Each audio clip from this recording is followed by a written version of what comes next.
What's going on, everybody? Kalipus Tech here, coming back at you with another video. In this video, we're going to be doing a quick comparison between the Boost Mobile Celero 5G Plus and the Google Pixel 6a. Now, as always, if you do end up wanting to learn more about either phone individually, be sure to check out the description, where I am linking to several other videos about them, as well as some information about pricing, availability, and some of my favorite smartphone accessories. But with that being said, let's get into it. So with the Boost Mobile Celero 5G Plus, we're getting a really large 6.95-inch 120Hz IPS LCD display with a 1080p resolution, a PPI of 386, and a 20.5 by 9 aspect ratio. With the Google Pixel 6a, we're getting a 6.1-inch OLED display. This phone also has a 1080p resolution, a PPI of 429, and a 20 by 9 aspect ratio. So in general, when it comes to size, these displays are pretty much the complete opposite. On one hand, we got the Celero 5G Plus, which clearly is quite a bit larger. At 6.95 inches, I honestly have rarely ever seen a phone this large. But on the other hand, with the Google Pixel 6a at 6.1 inches, for what it is, this is actually a pretty small display. So basically, if you want something super massive for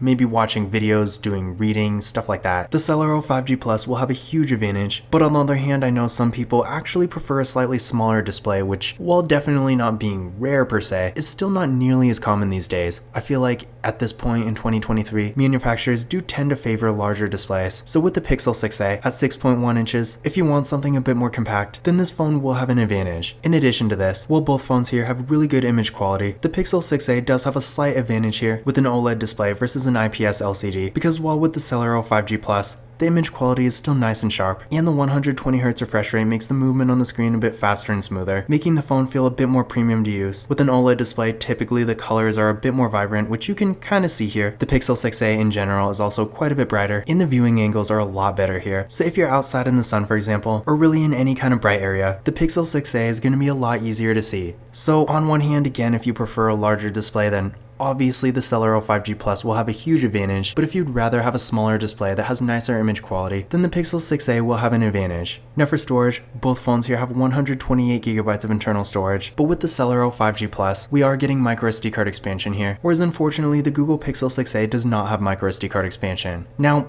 in general, I feel like for the average user, this is really not going to be that significant, because for most people, 128GB is honestly plenty of storage. But at the same time, if you're maybe taking lots of photos, recording lots of videos, or just downloading a bunch of apps and stuff like that, then even 128GB will fill up pretty quickly. So in that case, you might want something with microSD card expansion. But again, for the average user, I do think the Pixel 6a, even without microSD card expansion, is still going to be perfectly fine. For security features, unfortunately, neither phone here has Face Unlock, but they do both have fingerprint scanners. With the Celero 5G Plus, it's right here on the power key, and with the Pixel 6a, it's in the display.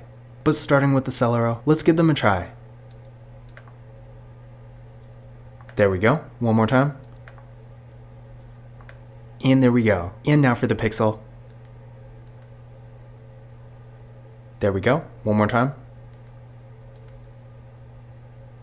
And there we go. So as you can see there, both fingerprint scanners were real fast and responsive, no issues at all. Now taking a look at the camera setups here, with the Boost Mobile Celero 5G Plus, up front we got a 16 megapixel selfie camera, then on the back, we got a triple camera setup with a 50 megapixel main camera, a 5 megapixel ultra wide camera, and a 2 megapixel depth sensing camera. For video, this phone has a max recording quality of 1080p in both the rear and front cameras, so no 4K here. With the Pixel 6a, up front, we got an 8 megapixel selfie camera, then on the back, we got a dual camera with a 12.2 megapixel main camera and a 12 megapixel ultra wide camera. And then for video, this phone can record 4K videos in the rear camera, but it maxes out at 1080p in the front. Now, one thing I do want to point out here is that even though the Pixel 6a has a 12.2 megapixel camera versus 50 with the Celero 5G Plus, in reality, the Pixel 6a has significantly better photo quality, because being a higher end phone, the hardware is just better in general. So again, despite having lower megapixels, the photo quality with the Pixel 6a is still significantly better. But aside from this, the features are pretty much the same. Unfortunately, neither phone has a macro camera. Not that the Pixel 6a really needs one, but if you want to get those close-up detailed images and you really want a dedicated macro camera, you might be a little disappointed here. But keep in mind, with the Pixel 6a at least, since the camera here is so much higher quality, you can zoom in on things and get that kind of macro effect. But unfortunately, with the Celero 5G Plus, this phone really doesn't have anything like that. Now, to give you an idea of what these cameras can do, here's some side-by-side photo samples from each phone. So as you can probably tell here, the Pixel has significantly better photo quality. So in pretty much every way, if you really do want the best camera you can get between the two, I would definitely go with the Pixel 6a. On one hand, the Celero 5G Plus, for being a really entry-level, affordable device, it's really not terrible, but at the same time, if you're really taking lots of pictures, maybe for something like social media where you want things to be a bit more presentable and just nicer overall, you're probably not going to want to use the Celero for that. I mean, it gets the job done, but how good is really the question here? Whereas on the other hand, with the Google Pixel 6a, the photo quality is really pretty much flagship level, because I don't really want to call this phone a flagship phone anymore. I mean, it's over a year old and it has a successor out, so by 2023 standards, it's definitely nowhere near the top of the line. There's still plenty of phones higher end than this, but at the same time, compared to something like the Celero 5G Plus, the Pixel 6a is in a completely different league. So in general, especially when you factor in the 4K video recording in the rear camera, if you're taking lots of pictures, recording lots of videos, and just using your camera a lot in general, then without a doubt, you will get a much better experience with the Pixel 6a. Now for the RAM and processor, with the Celero 5G Plus, we're getting 6GB of RAM with the Qualcomm Snapdragon 695 processor. With the Pixel 6a, we're also getting 6GB of RAM here as well, with the Google Tensor processor. Now when it comes to performance, on one hand with the Celero 5G Plus, for what it is, being an affordable entry-level device, I would say this phone is actually surprisingly fast. Sure, it's not like the fastest phone you're ever going to see, but at the same time, for more basic activities like web browsing, social media, some light mobile gaming, and maybe watching videos and stuff like that, it does definitely get the job done. And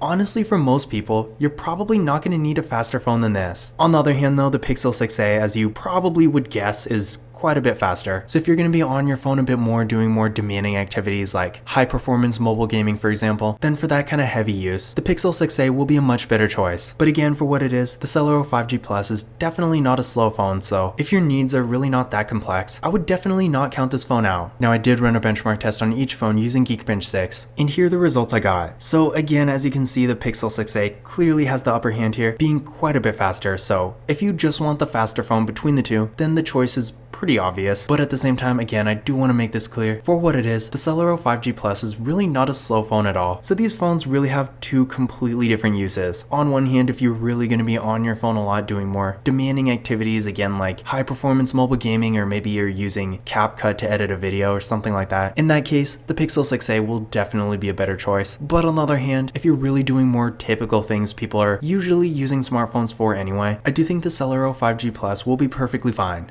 Now for the battery, with the Celero 5G Plus, we're getting a 5000 mAh battery that supports 15W fast charging, and with the Pixel 6a, we're getting a 4410 mAh battery that supports 18W fast charging. So between the two, I will say the Celero 5G Plus has significantly better battery life, because in addition to having a larger battery, with the Pixel 6a, despite on paper not being that far behind, for having a battery of this size, I feel like the Pixel 6a's battery life is not nearly as good as you might expect. So on one hand, it will get you through the day, especially if you're around a charger for a decent amount of time. But on the other hand, if you're really looking for something that has actual good battery life by today's standards, the Celero 5G Plus will have an advantage. In addition to this, one interesting thing here is that with the Pixel 6a, we're not getting wireless charging, despite this being in that kind of entry-level flagship class, up there with stuff like the Samsung Galaxy S21 FE for example. And I want to say most phones in this kind of general category are going to have wireless charging, whereas for some reason the Pixel 6a doesn't. Kind of weird, not really that significant, but definitely something to be aware of if you're looking for a phone like this. On the other hand though, surprisingly, the Boost Mobile Celero 5G Plus does have wireless charging, which is really not a feature you see every day in a phone like this. So in general, if the battery is a bit more important to you, and maybe you do want wireless charging too, then the Celero 5G Plus will have an advantage. Now for the software, with the Boost Mobile Celero 5G Plus, unfortunately this phone only has Android 12, and considering it's an entry-level carrier branded phone, I'm really not expecting it to get any kind of major updates. So if you do get this phone, you are going to have to be okay with being stuck on Android 12. On the other hand, the Pixel 6a does have Android 13, and considering it's a Google phone, this phone does have much better software support. With this phone, you can expect to get Android 14, 15, and 16 at least, so quite a bit better. So if you care about the software, definitely keep this in mind. For other features, both phones do have NFC, so that's great. So if you want to use tap and pay, keep in mind you can do that with either phone, no problem. But another thing I do want to point out is that with the Boost Mobile Celero 5G Plus, we actually are getting a headphone jack, whereas unfortunately with the Pixel 6a, this phone does not have a headphone jack. And while this is more of a little detail, if you're using wired headphones, having an actual headphone jack so you don't need an adapter is definitely a nice thing. But in conclusion,